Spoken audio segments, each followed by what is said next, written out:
एक बार एक गांव में एक लड़की अपने घर के बाहर बैठकर एक चींटी से बात कर रही होती है। तभी वहां पर कुछ लोग आ जाते हैं और एक आदमी लड़की से पूछता है, अरे बेटी, ये अकेले में किससे बात कर रही हो? अकेली? अरे अंकल, मैं अकेली कहाँ हूँ, मैं तो अपनी माँ से बात कर रही हूँ। माँ? कहाँ है माँ? मुझे तो कोई नहीं दिखाई देता। तभी वो लड़की चींटी को उठाती है और उस आदमी के आगे कर देती है। यही है मेरी माँ अंकल। चींटी? ये चींटी कैसे तुम्हारी माँ हो सकती है बेटी? एक बार की बात है, एक गांव में सीमा नाम की एक औरत अपनी बेटी पूजा के साथ रहती थी। वो देखने में ज्यादा खूबसूरत नहीं थी और बहुत ही ज्यादा गरीब थी। इसी कारण वो गांव वालों से भी थोड़ा अलग थलग रहती थी। इसी कारण गांव वालों को उस पर शक हो जाता है कि वो जरूर टोना टोटका करती है। एक दिन जब वो गांव के हैंडपंप से पानी भरने आती है, उसकी बेटी पूजा भी उसके साथ होती है। तभी रीता नाम की औरत, जो कि गांव की और औरतों के साथ पानी भर रही होती है, उसे ताने देने लग जाती है। आ गई तांत्रिक, रोज टोने टोटके करती है, ना जाने कैसी औरत है। इस बात पर पूजा रीता को गुस्से में जवाब देती है, आंटी आंटी, आप मेरी माँ पर झूठे आरोप कैसे लगा रहे हो? मेरी माँ तो इतनी अच्छी है, भला वो ऐसे गंदे काम क्यों करेगी? आप झूठ मत बोलो। इस पर रीता को गुस्सा आ जाता है और वो पूजा को एक थप्पड़ मार देती है। जमीन से निकली नहीं है और चलिए हमें ज्ञान बांटने, चल निकल यहाँ से। पूजा को थप्पड़ लगता देख सीमा को भी गुस्सा आ जाता है और वो भी रीता को एक थप्पड़ लगा देती है। खबरदार किसी ने मेरी बेटी को हाथ भी लगाया, ये मेरी बेटी है और मैं इसके लिए कुछ भी कर जाऊंगी। इसके बाद पूजा और सीमा वहां से चले जाते हैं, लेकिन रीता को अपनी बेइज्जती पर बहुत गुस्सा आता है और सीमा से बदला लेने का ठान लेती है। वो घर आकर सारी बात अपने भाई रंगा को बताती है, जो कि एक गुंडा होता है। कैसी बहन है तू मेरी? एक औरत से पिट के आ गई। अरे तू रंगा की बहन है, मेरी नाक कटवा दी तूने लोगों के सामने।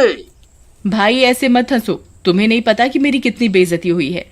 अब कुछ करो नहीं तो मैं अपनी जान दे दूंगी।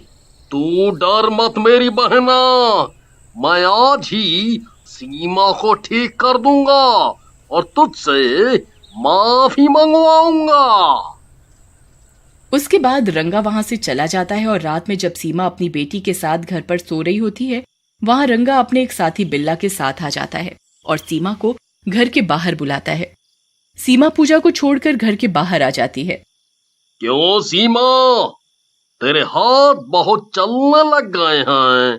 मेरी बहन को थप्पड़ मारा तूने? देखो रंगा भैया, अब कोई मेरी बेटी को भला बुरा कहेगा तो मैं बर्दाश्त तो नहीं करूंगी, चाहे वो कोई भी हो। इसीलिए मैंने उसे थप्पड़ मारा, और अगर रीता आगे भी ऐसा कुछ करेगी तो मैं उसे दोबारा मारूंगी। इस बात पर रंगा को सीमा पर गुस्सा आ जाता है और वो सीमा को कंधे पर से उठाकर झाड़ियों के पीछे लेकर चला जाता है। बहुत झांसी की रानी बनती है। रुक, तुझे अभी बताता हूँ।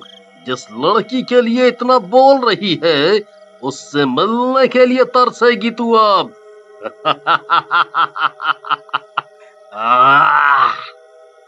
ऐसा कहकर रंगा सीमा को वहीं पटक देता है और उसका गला दबाने लगता है, जिसकी वजह से सीमा मर जाती है। ये क्या किया रंगा भाई? आपने तो इस सीमा को मार दिया। अब पुलिस को पता चला तो वो हम दोनों को पकड़ लेगी। पकड़ेगी तो तब मेरे बिल्ले, तब उन्हें इसका पता चलेगा। एक काम कर, इसको यहीं दफना देते हैं। इसके बाद दोनों सीमा को वहीं दफना देते हैं और वहां से चले जाते हैं।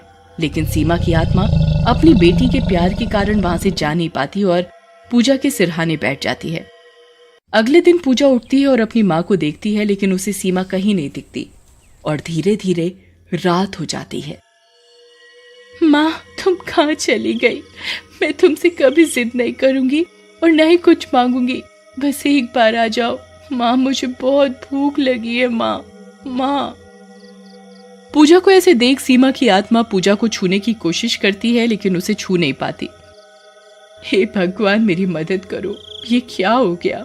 मैं अपनी बेटी को भी नहीं छू पा रही, ये क्या हो रहा है भगवान? तभी सीमा की नजर वहां से जा रही एक चींटी पर पड़ती है। ठीक है भगवान, आप यही चाहते हो तो यही सही। ऐसा कहकर सीमा की आत्मा उस चींटी में समा जाती है। देखते ही देखते चींटी एकदम से इंसानों की साइज की हो जाती है और वो पूजा के पास चली जाती है। पूजा इतनी बड़ी चींटी को देखकर डर जाती है। उसका शरीर तो चींटी का होता है और मुंह चुड़ैल का। बेटी डर मत, मैं हूँ सीमा, तेरी माँ। मेरी माँ? नहीं नहीं, तुम झूठ बोल रही हो। मेरी माँ तो बाहर गई है, वो अभी आ जाएगी, तुम जाओ यहाँ से। नहीं बेटी, अब तेरी माँ कभी वापस नहीं आ पाएगी, वो इस दुनिया को छोड़कर जा चुकी है। आओ मेरे साथ। फिर सीमा पूजा को अपनी लाश के पास ले जाती है और उसे सारी सच्चाई बता देती है, जिसे सुनकर पूजा को गुस्सा आ जाता है। माँ, ये इन दुष्टों ने हमारे साथ अच्छा नहीं किया, तुम इनसे बदला जरूर लो ताकि ये लोग फिर कभी किसी के साथ ऐसा ना कर पाए। इसके बाद सीमा वहां से रंगा के घर चली जाती है। रंगा घर पर सो रहा होता है। सीमा छोटा शरीर करके उसके पैर पर चढ़ जाती है और जोर से काटती है। रंगा घबरा कर उठ जाता है। अरे मर गया रे। ये किसने इतनी जोर से काटा? हो लगता है शेर आ गया है जैसे। लेकिन जैसे ही वो अपने पैर पर चींटी को देखता है,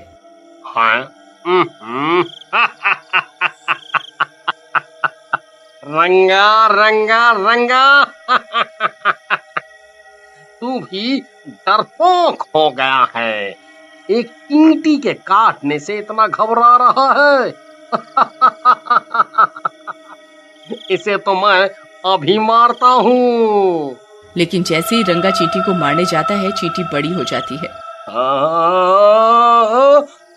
अरे अरे अरे मर गया रे, इतनी बड़ी चींटी। ये क्या गड़बड़ है?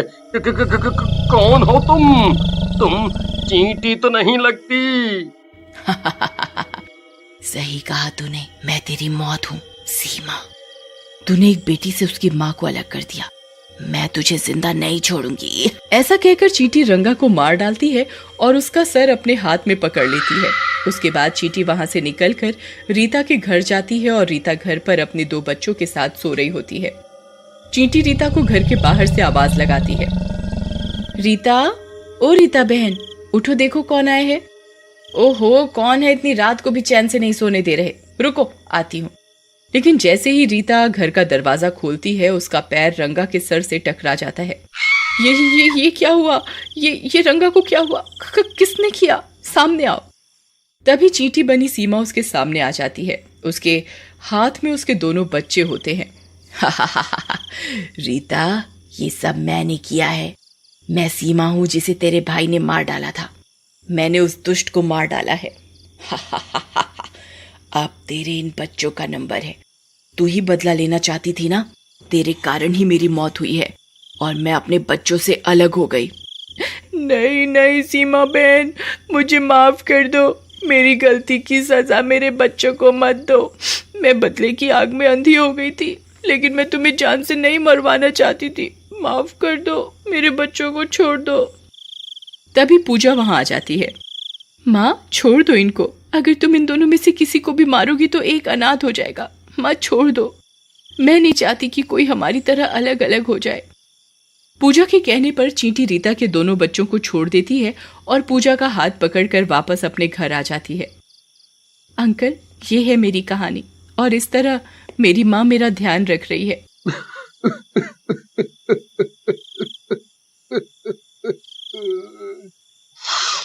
मेरी आंखों में आंसू आ गए। मैं एक पुलिस वाला हूँ और कई सालों से देश से बाहर था। तुम्हारी माँ की मौत के केस की तहकीकात कर रहा हूँ। काश तुम मेरी बेटी होती। तभी चींटी चुड़ैल के रूप में बड़ी हो जाती है। अरे रमेश, मेरे भाई तुम। पूजा, ये तो तुम्हारे मामा है। रमेश, मैं इस तरह अपनी बेटी का ध्यान नहीं रख सकती। मुझे एक न एक दिन तो ये दुनिया छोड़कर जाना ही पड़ेगा। क्या तुम मेरी बेटी को अपना सकते हो? मैं तो सचमुच धन्य हो गया। वैसे भी मेरी कोई औलाद नहीं है।